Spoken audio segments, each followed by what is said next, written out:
Okay, Frida. Okay, great. Welcome and thank you everyone for joining us today for the HHC Capital Corporation semi-annual board meeting. Today's meeting is officially called to order. Background conversation? Okay. Sorry? I couldn't hear you. There was a conversation going on. It's fine. Okay, great. I'm not sure, Calicia, do we have Scott French on? No, we don't as of yet. Let's go with the presentation and we'd come back to the minutes as soon as he comes on. Okay, great. So why don't we start with the presentation from Linda DeHart of HHC's Finance Corporate Reimbursement Division to provide an update. Linda? Thank you. So the first item on page 1, we're reporting out on the issuance of our 2020 Series A. Linda, I'm sorry. I think there's someone who's not muted. Lisa, are you able to mute everyone else?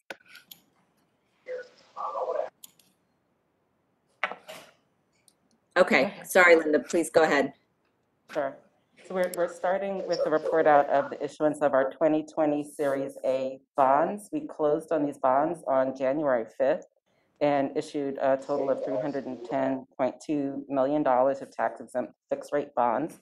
We had an all-in interest rate on these bonds of 1.79%, which we were very happy with, and achieved net present value savings of 18.8% or $60.5 million through fiscal year 24. There are some sort of de minimis savings beyond that, but we structured the deal to have the bulk of the savings in the early years. So with this issuance, we refunded all of the 2008 Series A and 2010 Series A bonds and provided $100 million to finance new capital projects. As I mentioned, we were very happy with the performance on these bonds. We exceeded expectations going into the pricing. And this was even after our ratings were downgraded by 2 of the rating agencies in concert with downgrades to the city's rating, and all 3 agencies rated a negative outlook. We received almost 5 times oversubscription on our orders, a total of $1.5 billion of orders, $387 million of which were from retail investors. With this issuance, we, as approved by the board, adopted the amended and restated general resolution that modernized our bond financing program and governing documents. Turning to the second page, there's a snapshot of the financial performance on the refunding and the new issuance. Looking at the graph, you can advance. Thank you.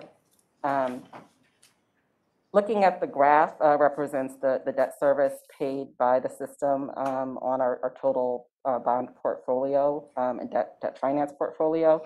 So the gray bars represent debt that was really untouched by these deals. The blue bars are the refunding of our existing debt, and the red bars represent debt service on the new money that was issued. Dashed line shows our debt service schedule prior to going into this deal, so you can see that we have quite substantial drops in the early years. For fiscal years 22 through 24, we have in excess of $20 million a year of savings on debt service. Turning to the next page, we have a snapshot of the use of the new money that was issued through this financing. So it's nearly $100 million for new projects, primarily for infrastructure, but does include roughly a third for equipment, primarily IT, medical equipment and lab equipment. We also provided some detail of how those allocation of projects breaks out by facility. One of our board members had requested that information. And so finally, we, on the next slide, have a little bit of recognition that we received with respect to this financing. We were very happy about this. Morgan Stanley was our lead underwriter, and they were gracious enough to celebrate the deal on the marquee of their building. If there are no questions on the bond issuance, we'll move on to our, yes? Why don't you go, do you want to go through the portfolio, and then we can open it up to members for questions? Okay, sure. On page 5, we have a snapshot of the portfolio, including this new issuance. So we still have, the vast majority of our portfolio as fixed rate bonds, just over 75%, just under 24% in tax exempt variable. The variable rate bonds are supported by letters of credit from TD Bank and JP Morgan, which expire in 2023 and 2022, respectively. We have estimated that the variable rate debt has enabled us to save approximately $65 million since inception through the end of December.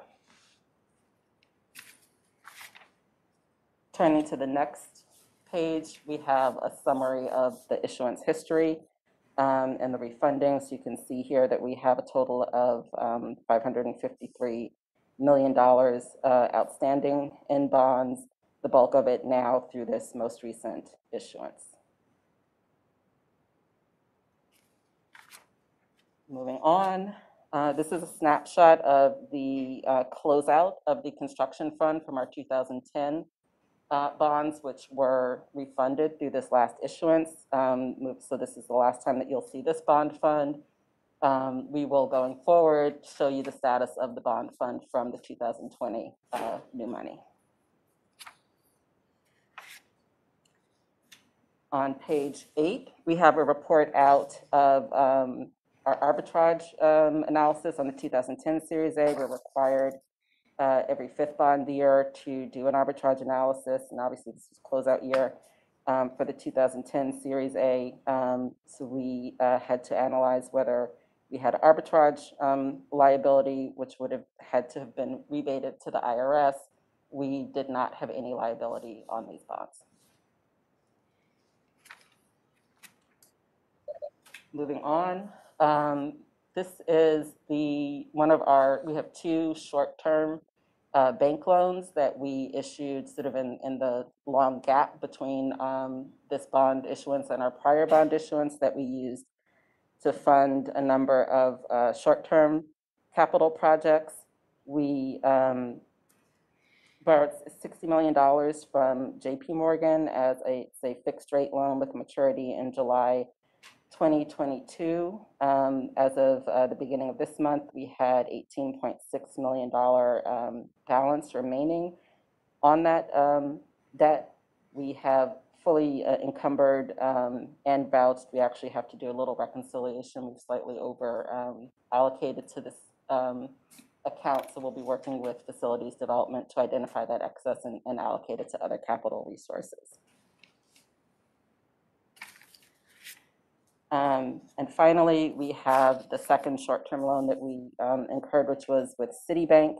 This was in 2 pieces, a $30 million fixed rate loan that matures in November of 2022, and a $30 million variable rate loan that matures in October of 2023.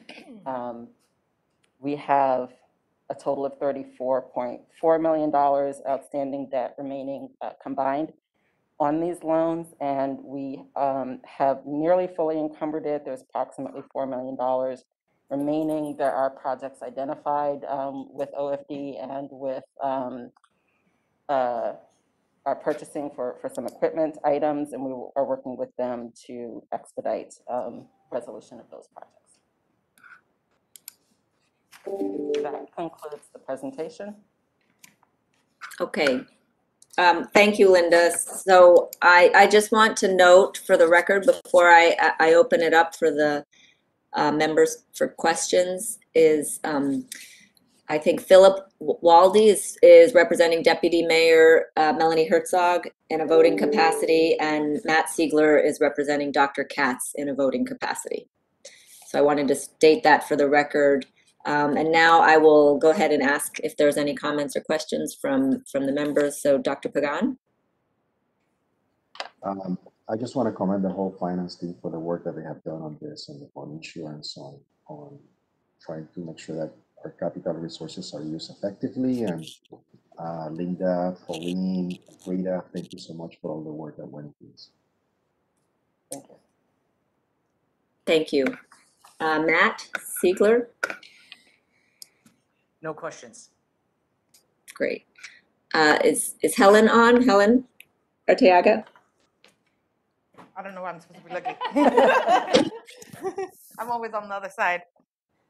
No, I have no questions. I just want to acknowledge that I know how much work and paperwork and legal goes into making these contracts happen and getting these rates. So I just wanted to thank you because I know you guys probably didn't sleep for a while, but this is like such a help for the organization and the enterprise and creating such a good safety net and what we can do now with this extra money or these extra funds.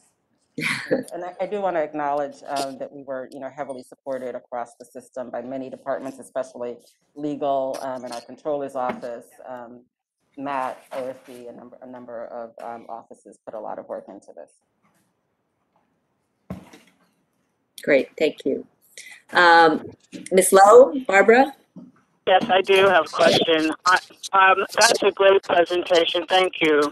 I'm just a bit concerned, and probably with all your wisdom, you can answer this question. What do you see is going to be our status if we can sustain this over the next 12 months, given what is occurring in our environment with regard to healthcare and also the politics? I'd like to just hear a little bit of what you think over the next 12 months and possibly looking out beyond that. I'm sorry, I'm not sure I understood the question. When you say what we would be sustaining over the next 12 months, what exactly do you mean? Well, our performance today is pretty stable or pretty good in terms of strength.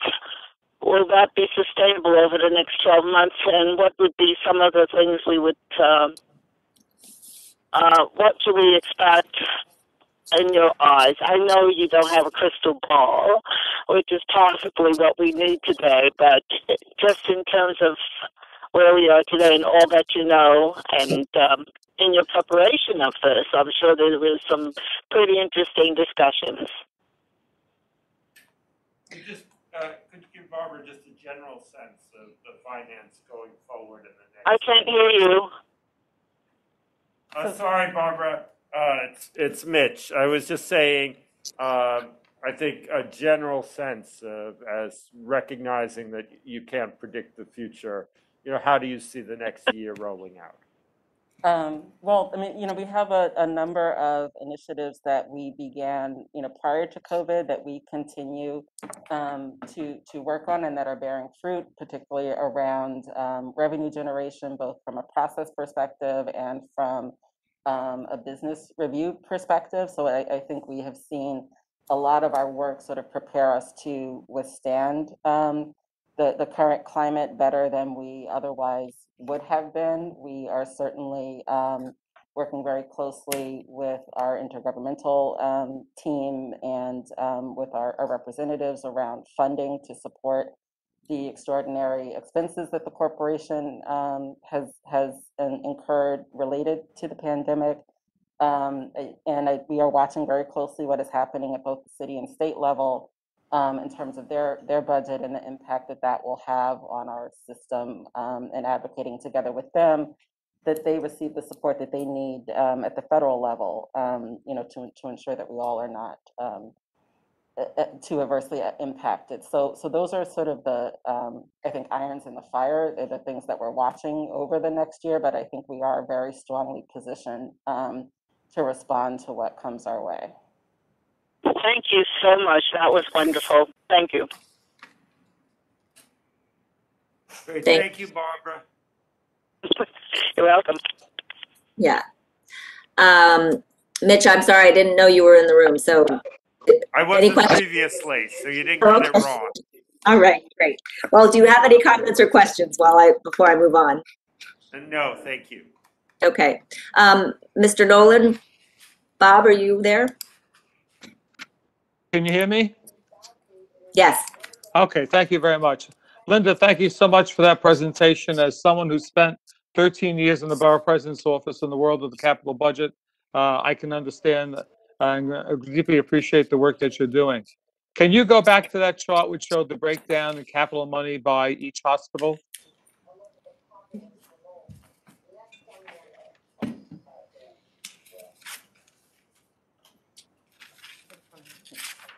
I think two back. There you go. So this is new money. This is what, 2021, 2022, new money that's entered the capital budget, correct? Right, and this is a piece of it that was financed directly by the system. So this is, be above and beyond what we have in our city financed capital budget. So the both in the Bellevue other money funds. is the Bellevue money any money left over that needs to be spent from the superstorm back in, 2013? Or is that new capital money allocated by Health and Hospitals to Bellevue?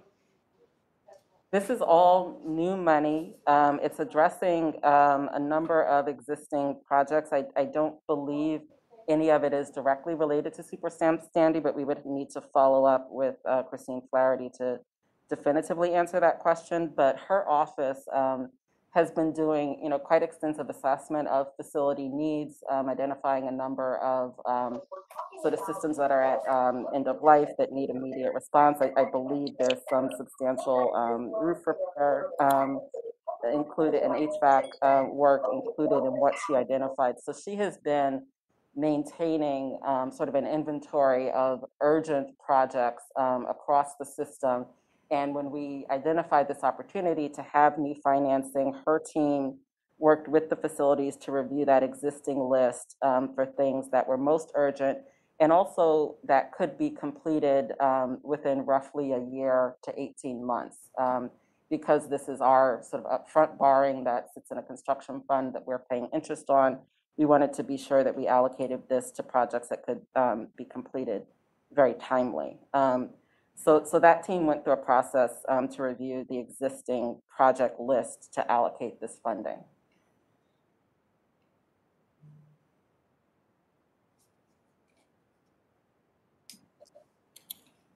Bob, any more questions? Can you hear me? Yes, we can hear you now. Okay, so I would think then when you're saying it's a year and a half that we'd like to see the projects completed, that these projects are probably a lot of them purchase of equipment as opposed to large scale renovations, which would take several years. Is that fair to assume? It's about 25% equipment purchase and the balance being infrastructure, but they are infrastructure projects that could be completed in that time frame. So most of the infrastructure, I believe it sort of averages out to just over a year looking at the of all of the projects that were identified. The equipment, is obviously very, very quick. And the infrastructure average, ranges from 6 months to 18 months.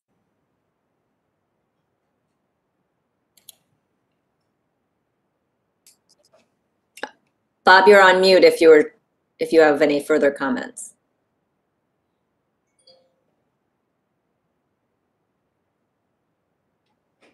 Bob? Hear me? Oh, can hear you now. Okay, somehow I go in and out on this thing. I'm finished. I want to thank Linda for her responses to my questions. Great, thank you. Philip? No question. Great. Sally? I just want to say Linda is now officially the $100 million woman. And We think she's worth Her more name than should- that. oh, I agree. Morgan should have put her name on the marquee. Congratulations. A terrific Thank job. you. Thank you, Sally. Fenioski? Thank you, Frida. Again, I just want to echo what has been said. Linda, thank you so much for all this. I just have two questions. if you can go back to the slide that you mentioned, the downgrading of the credit rating. You mentioned that Health and Hospital was downgraded together with the city. So the downgrade was due to our dependency on the city, or did the downgrade look at our own financial conditions for the downgrade? It's primarily related to our relationship with the city. So most of the rating agencies sort of notch us to the city rating. So if they move the city rating, they also move us in concert. They do independently evaluate, our financial position as well and take that into consideration. That largely, I think, in the past has influenced how closely they notch us to the city, whether it's one notch or two notch off the city rating. But the movement is really driven by the determination on the city rating. I don't have as studied an answer as Linda, but the way I think about it is we get a very large subsidy from the city to care for the uninsured. If they suddenly stop paying that subsidy, no matter how good we were doing, we would have a huge problem. And so in that sense, it's as long as we require a large city subsidy to care for the uninsured, it's unavoidable that our finances are related to theirs, no matter how well we do. Yeah, and that's what I imagine, but I just want a confirmation that it's more related to the city than necessarily to our own financial condition, even though it plays a role as needed. Now, the other question was that when you were going out for this new bond issue, did this rating affected what we were able to get, or it came out at a time that it did not really affect it? I think, it's hard to say whether, we would have done better had the rating not been downgraded, but I think it was certainly mitigated by a number of factors. One issue is that we are so rarely in the market. We're sort of a novelty, and we are viewed, essentially as a type of city credit, but paying a better rate than the city. So there's a lot of demand for us when we do issue. So I think that helped our performance quite considerably. And then just the market conditions at the time, and Frida can probably speak to this much better than me, but it was, just sort of a perfect time to be in the market. Thank you. And the other question, I said there was two, but actually it's three. Can you go where you presented a chart with the refinancing of the previous bond? I think it's the next one. Is it with the new money? No, the one that has the chart. Continue the next one. I think the 2010. Can you continue? Can you go next? I just have taken a note. I think it's the one that you refinanced it, and then with this. My question was, did we refinance that debt and then got a differential on it, or did we get new 300? And the other one we managed to lower the interest or that we pay. That's what I was trying. Now I have to look. There was a little interference, but I think I got the question. What we did was refinance our 2008 and 2010 Series A bonds. So those bonds were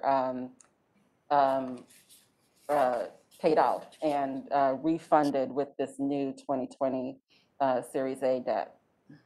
And that's thank you. Thank you. You actually said a lot better than I did. But now we don't have all that money. What we had is only the differential new, or we have access to all the money that we were able to raise in this series. That's what I don't understand. We only have, in terms of investing in new projects, we only have the new money, which was the $100 million. Okay, so the delta from what we had in the previous one and this 300 that we got next time. Okay, thank you. Thank you, Fenny. And in the interest of time, I'm quickly going to say I want to add my congratulations and thanks, because it really is a huge amount of work. As Linda said, the system has not been in the marketplace for a long time, and a lot has changed in that time period. So, and I know the team went through a lot of analysis and thought on other opportunities, and came up with doing some of this additional capital. Without really costing a whole lot. I mean, we saved $60 million and we raised $100 million. So that is just terrific. And on the point of being tied to the city rating, we are very tied to the city rating for the reasons Mitch talks about, and also just the way the credit structure is structured. So some might say it's not all that important, all the work that was done, but I think that's not true at all. First of all, the city's success and credit rating is, H&H is a big part of that. So that's important. But also just, I was able to listen in on the investor presentation that the team made, and just telling our story and what we're doing, and demonstrating the strength of our strategy and our management team is incredibly important, and that was recognized by the marketplace. And so some of it is timing, as Linda said. We had a great market. It was very fortuitous, and some of it is sort of technical matters in the market in terms of not a lot of supply, and New York City, H&H being a rare credit coming to market. And so that's luck, but execution is really very important, and the team did an incredible job. So I just want to say that. Thank you, well done, and congratulations. Frida, I wanted to acknowledge that we have a great board, and people are able to contribute to health and hospitals in all sorts of ways based on their expertise. And you were incredibly helpful to us in getting this transaction done. And I think it was a great example of how a board member's expertise in their non-H&H life can be of tremendous value to us at H&H. So thank you for all that you did. Thank you, Mitch. I didn't do much, so, but thank you. I appreciate that. So I think we have to go back and approve the minutes for the last HHC Capital Corporation meeting, which was held on September 24th, 2020. Are there any questions, comments, or suggested changes to the minutes? So may I have a motion to adopt them? So moved. So moved. Second? Second. All those in favor? Aye. Aye. Any opposed? Okay, then they're adopted. Thank you. Thank you very much, everyone. We'll see you soon in our board meeting. We're meeting adjourned. Thank you. Thank you.